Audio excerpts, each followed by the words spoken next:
Yang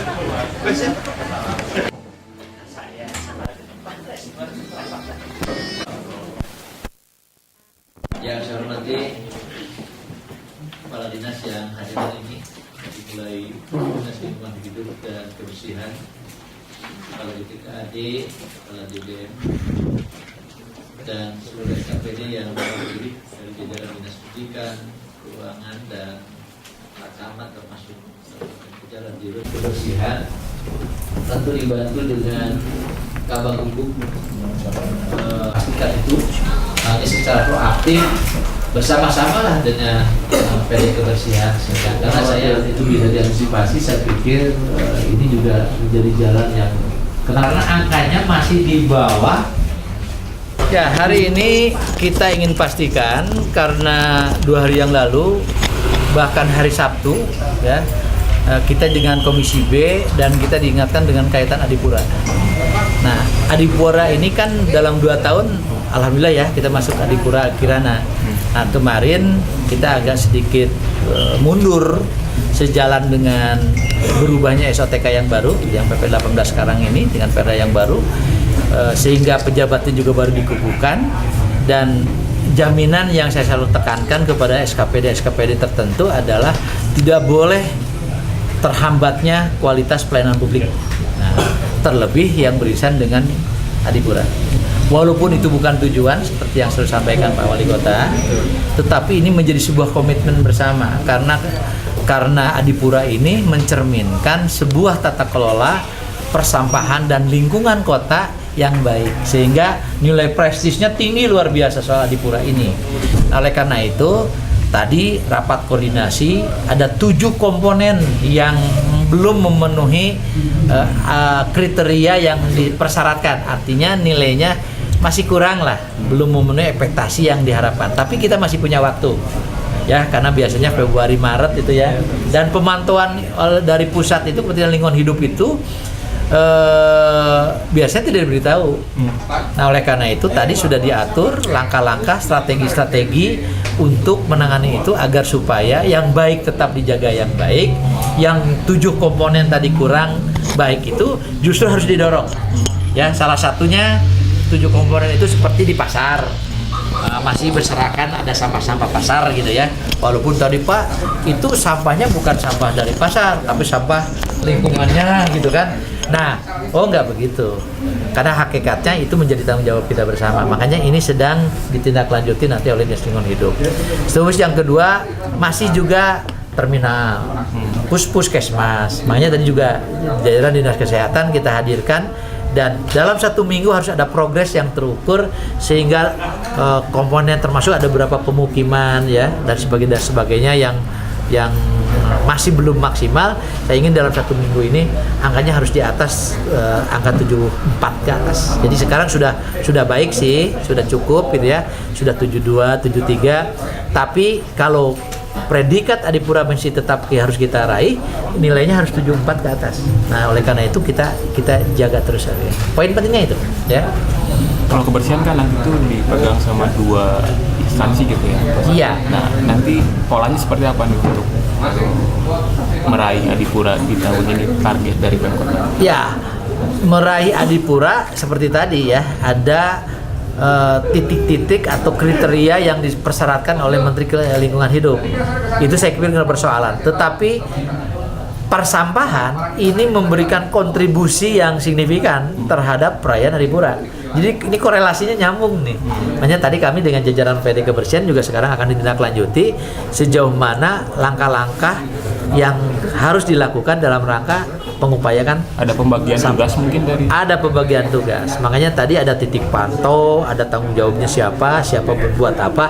Ini sudah dirumuskan dan hari ini dituntaskan oleh Dinas Lingkungan Hidup dan Kebersihan dengan PD Kebersihan ya. 7 poin itu nanti difokuskan sama siapa Pak? Apakah PD Kebersihan atau? Oh enggak. Setiap 7 pantau itu kan ada koordinatornya, ada SKPD terkaitnya. Siapa penaungnya? Seperti salah satu titik pantau sampah pasar, oh pasti Dinas Pasar. BUMD Pasar gitu ya, di RPD Pasarnya. Umpamanya pemukiman. Nah, pemukiman tuh di mana? oh ada SKPD yang ditunjuk termasuk di wilayah mana, kecamatan mana. Nah ini juga Pak Camat juga memantau dan sebagainya. Nah kemarin termasuk hari ini ada penugasan harian yang berkaitan dengan dinas, kepala dinas, termasuk juga Pak Camat dan Pak Lurah. Pak Camat dan Pak Lurah saya minta dalam 1-2 minggu tiap hari dia akan melaporkan. Kita ada hotline-nya, ya. Nanti online dengan Dinas Lingkungan Hidup bersama dengan PD Kebersihan. Jadi sampaikan saja. Justru kami juga meminta masyarakat untuk menyampaikan aja kalau ada sampah di situ, sampah. Nanti ke Dinas Lingkungan Hidup nanti bersama-sama dengan PD Kebersihan akan segera dilakukan. Ya, Pak. Kalau untuk menanggulangi sampah di pasar yang dikelola oleh pihak luar selain Pemkot seperti di Pasar Caringin itu seperti apa sih? Ya, tadi kami menyampaikan tidak boleh lagi terjadi seperti halnya dilematis tentang sampah kemarin di Pasar Caringin, walaupun kami kemarin sudah merapatkan. Jadi begini, tata kelola persampahan itu menjadi bagian pelayanan publik. Artinya di situ tugas negara, tugas pemerintah daerah. Sampah yang bersih itu menandakan kehadiran negaranya. Nah, jadi lamun umpamana Bandung kalalotor itu menandakan di situ tidak ada hadir negaranya. Nah, negara ini representasi yang didelegasikan itu adalah Dinas Lingkungan Hidup dan Kebersihan SOTK yang baru bersama dengan PD Kebersihan. Semua komponen SKPD juga menjadi bagian karena persoalan sampah bukan hanya persoalan tanggung jawab dua dinas instansi ini, tapi harus menjadi tanggung jawab kita bersama. Makanya di SKPD itu ada program Eco Office. Semua SKPD manapun harus bersih, ya, harus hijau dan sebagainya. Nah itu poinnya. Jadi tanggung jawabnya dia melekat terhadap dua leading sektor, tapi kaitan dengan Adipura ini sudah kita bagi habis semuanya. Jadi tanggung renteng lah. Nah kaitan sampah Caringin, ya, ini hasil rapat kemarin kita di ruang asisten 1 itu kita urai. Betulkah sampah itu akibat karena ada sampah masyarakat yang masuk dalam TPS Pasar Caringin? Nah, yang bisa menjelaskan itu kan akuntansi. Ya. Persoalan angka 2,1 negara tidak akan mundur, artinya kita bertanggung jawab terhadap itu, ya, nggak usah khawatir. Tetapi persoalan tata kelola keuangan kita harus bisa membuktikan kepatutan kewajaran dan terukur. Jadi persoalannya bukan soal angka 2,1-nya, tapi lebih kepada bagaimana legal standingnya, bahwa apakah betul sampah itu seperti yang disampaikan oleh Koperasi Caringin itu sampah masyarakat yang terangkut. Nah kita ingin ada uraian, makanya saya meminta yang kemarin PD Kebersihan, sekarang PD Kebersihan bersama-sama dengan Pak Saman selaku Kepala Dinas Lingkungan Hidup dan Kebersihan untuk bisa membuktikan, menghitung kembali dengan appraisal, betul nggak yang 2,1 itu adalah sampah masyarakat yang terbuang ke sana dan ini menjadi beban Koperasi Caringin. Nah kalau betul, saya pikir tidak ada alasan pemerintah daerah akan memenuhi apa yang menjadi tanggung jawab. Pak, kalau terkait PLTSA, Pak, kan MA sudah memutuskan untuk membatalkan proyek PLTSA di 7 kota ya. Salah satunya Kota Bandung. Langkahnya seperti apa sih, Pak? Jadi yang dibatalkan MA itu kan rencana yang Pepres itu ya, itu kan dua sisi yang berbeda, ya. PLTSA yang dirancang oleh kita itu tidak ada kaitan ya dengan semangat pusat untuk mengelola bersama-sama. Memang sejatinya harusnya yang berkaitan dengan persampahan itu dikelola di level regional. Itu yang benar. Karena ada kalanya daerah yang dia tidak punya lahan atau ada daerah yang tidak punya uang, kemampuan. Tapi ada juga daerah yang punya lahan dan punya kemampuan. Memang Bandung masuk dalam kriteria yang ketiga.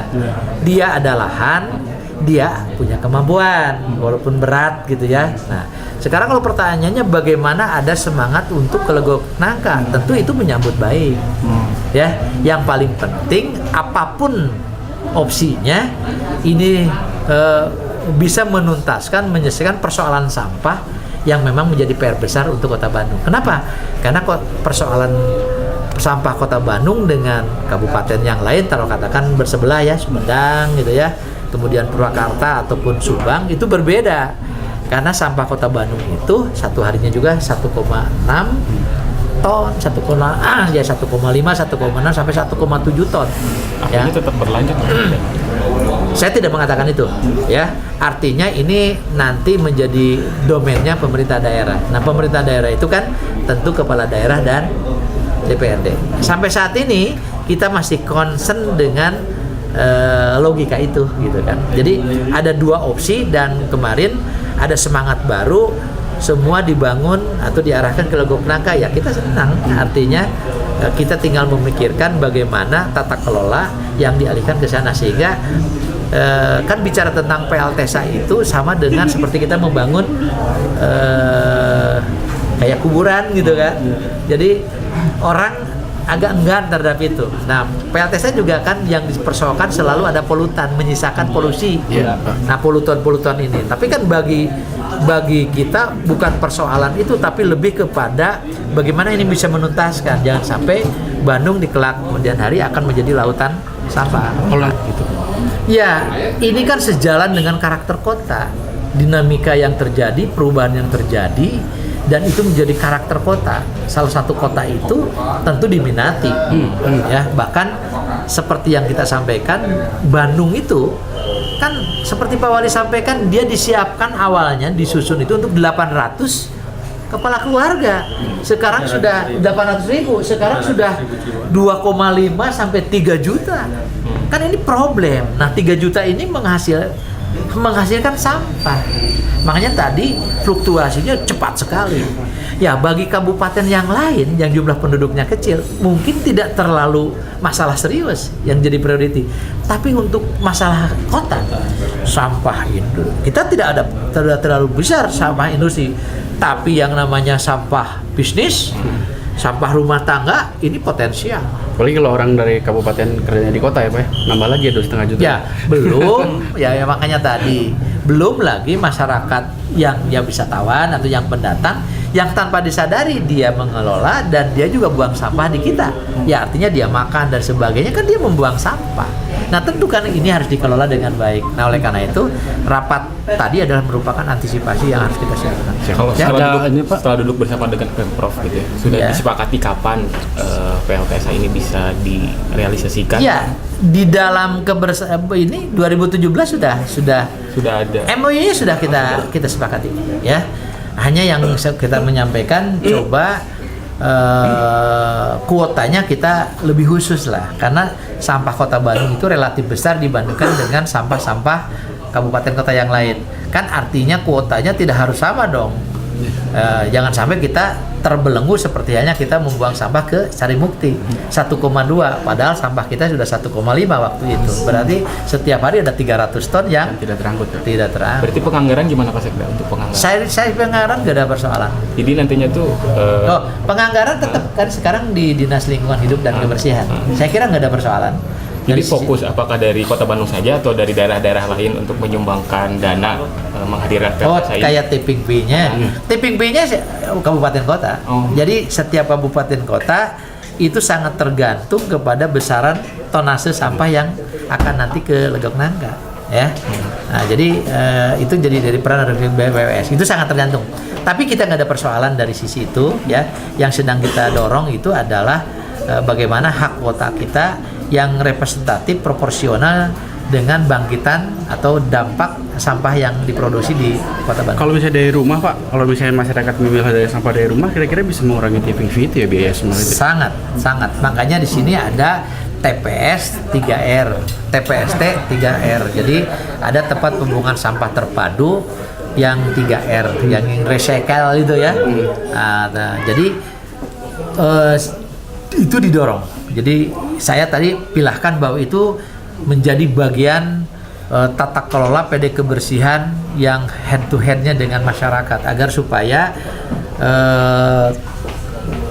sampah masyarakat itu bisa dikurangi gitu ya kepada sehingga produksi sampahnya terus bisa kita tekan ya.